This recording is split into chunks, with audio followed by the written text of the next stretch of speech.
ગુજરાતમાં છેલ્લા ઘણા સમયથી ખાતરનો મુદ્દો ખૂબ જ ચર્ચામાં આવ્યો છે। ગુજરાતના ખેડૂતો છે એ લોકોને ક્યાંક ને ક્યાંક ખાતર માટે થઈને લાંબી કતારોમાં ઊભું રહેવું પડતું હોય છે અને ખાસ કરીને તંત્રની સામે ઘણી બધી વખત રજૂઆત કરી છે। ત્યાંના જે સ્થાનિક નેતાઓ છે એ લોકોને પણ કહ્યું છે કે ગુજરાતમાં ખાતરની ખૂબ અછત છે, પરંતુ ક્યાંક સરકારી નેતાઓ આ દરેક વાતને લઈને આંખ આડા કાન કરતા હોય એવું લાગી રહ્યું છે। આ વાત હતી ખાતરને લઈને, પરંતુ ક્યાંક હવે આમ આદમી પાર્ટીના જે પ્રવીણ રામ છે એને સીધા જ પ્રહારો ખાતરને લઈને જયેશ રાદડિયા ઉપર કર્યા છે।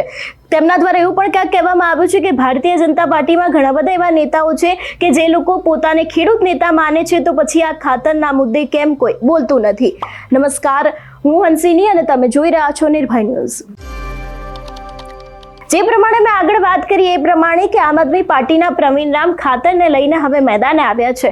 ખાસ કરીને સીધા પ્રહારો છે તે જયેશ રાદડિયા ઉપર કરવામાં આવ્યા છે।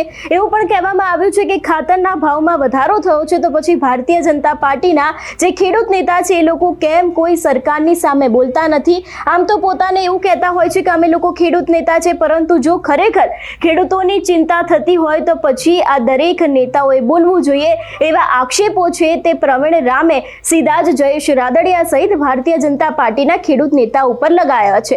વધુમાં પ્રવીણ રામે શું કહ્યું સાંભળીએ। ચૂંટણી થવાની હતી, અમુક લોકોને ઊભું રહેવાનું હતું, અમુકને મિનિસ્ટર બનવાનું હતું, મંત્રી બની જવાનું હતું, આપ્યા 5 તો લઈ જાઓ, ઠરાવ કરી દો 5। હવે હારી ગયા તો 2 ભરો, હવે હાર્યા તો 2 ભરો।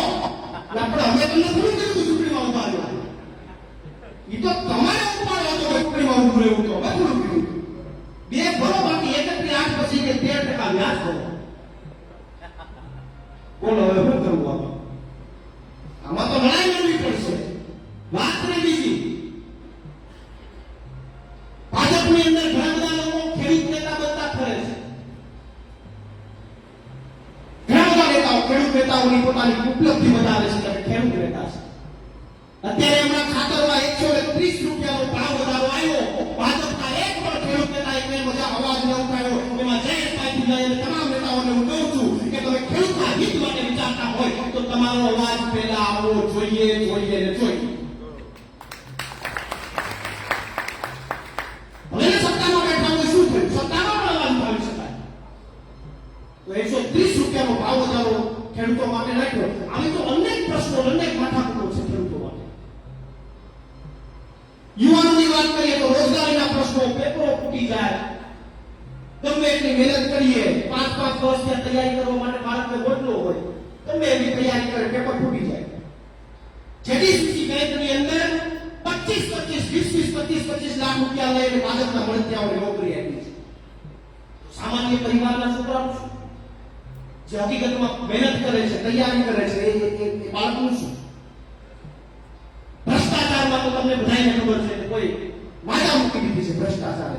ઈ પછી નલ સે જલ હોય કે મનરેગા હોય કે રોડ રસ્તા હોય કે આ રોડ રસ્તામાં તો ક્યારેક એવું થાય કે આ લોકો હકીકતમાં ભાજપ વાળાએ આ રોડ બંધ કરી દેવા જોઈએ। ડામર આ ભાજપને ડામરને બેને મેળ જ નથી, બેન દુશ્મની છે। કેમ પાણી ડામરને મળતું નથી, પણ ભાજપને ડામરને મળતું નથી।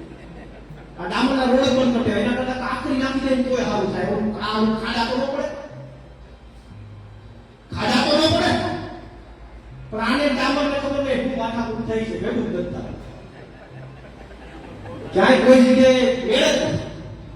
એટલે તમામ જગ્યાઓમાં ભ્રષ્ટાચારની અંદર તમે એક સિંગલ જગ્યા ન કાઢી શકો કે જ્યાં લોકો પૈસા ખાવા માટે લોહીમાં પડી ગયું છે ભ્રષ્ટાચાર।